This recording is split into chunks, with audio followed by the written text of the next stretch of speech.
This is Chris the Nightmare Ariola, and you're watching Mission Boxing Today on YouTube. Heavyweight boxing fans, what's the deal?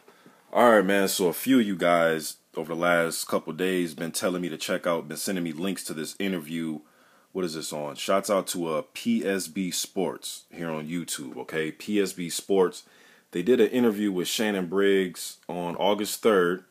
And Briggs is saying in the interview that he's in negotiations right now to fight Povetkin towards, well, I know he has a 6-month suspension for the failed drug test leading up into the Freza Kendo fight.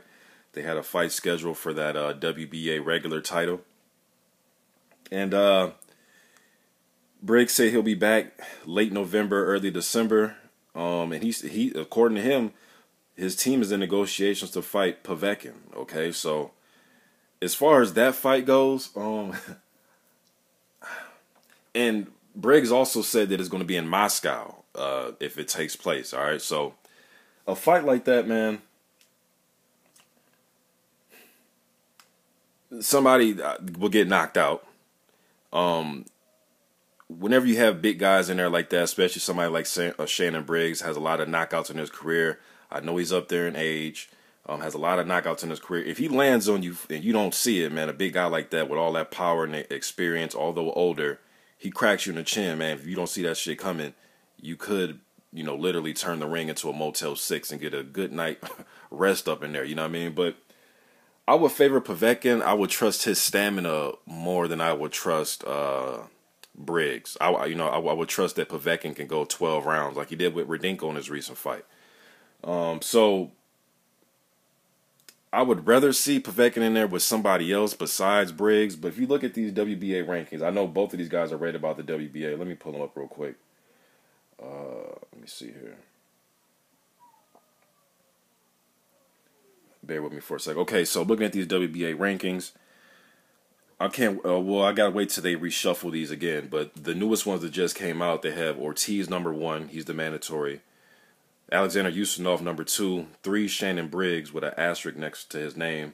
I'm assuming for the drug test. Freza Kendo #4, 5 Vladimir Klitschko, he just retired. 6 Manuel Char, 7 Povetkin, 8 Jarrell Miller. You know, so in a situation like this, I would rather see Povetkin fight like a Jarrell Miller than I would a Shannon Briggs. You know what I mean?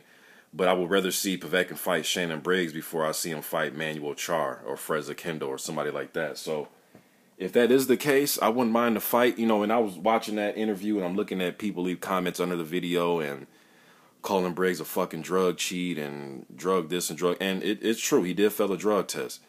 But, you know, I just hope that some of you fans, man, as far as fans, you guys are consistent with this calling people drug cheats and they should be banned forever.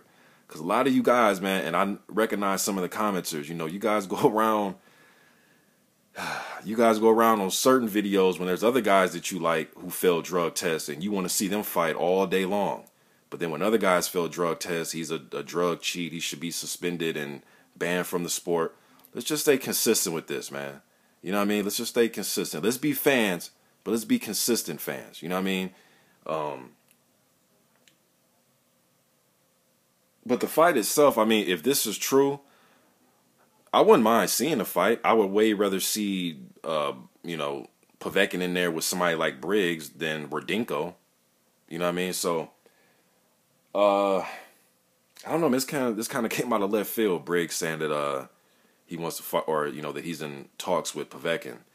And then on the flip side of that, Povetkin is somebody that's had his drug testing issues, and with that situation, regardless of what side of the fence you're on, if you think he was completely innocent and he's being framed by the WBC and all that type of stuff, or if you're on the other side, you think the motherfucker's a drug cheat and you're not trying to hear all that other stuff, whatever it is, man, whatever side of the fence you want, if they're to get in the ring and fight, I would want to watch the Briggs versus Povetkin fight. And if Briggs continues to stay in these rankings, I'm curious to see how they do this when they come out with their new rankings, if they're still going to have him at #3, Briggs. But he says that they're in talks to fight Povetkin, man. So I guess we'll sit back and see how this all pans out. And you fans out there, man, just stay consistent, all right? Stay consistent. So when one of your countrymen fails a drug test or one of your favorite fighters fails a drug test, have that same motivation to get him kicked out the sport that you have when it comes to Shannon Briggs or whoever else it is, all right? Because there's quite a few heavyweights. I'm not going to bring their names into it because you guys know. All you got to do is go on Google and type in failed drug test, heavyweight boxers, or whatever. The shit will pop up. You'll see all the heavyweights over the last 5-6 years failed drug tests, whether it was for a bad piece of steak that they ate, or it was because of an energy drink, or it was because some water that they, consumed, or some shampoo that they used, or some chemicals in the air that they inhaled, whatever, man. There's been a lot of them. So let's just stay consistent, all right? But as far as the fight, I won't mind seeing the fight. It's not nothing that I'm necessarily clamoring for. Like I said, I'd rather see Povetkin fight a Jarrell Miller or maybe a Dominic Brazil, somebody like that. I think it'd be entertaining. Luis Ortiz, any of those type of fights. I still want to see the Povetkin versus Wilder fight. It's still a fight that's intriguing to me. It's still a fight that I would still like to see. But yeah, man, that's really my opinion on it. You guys let me know what you think in the comment section.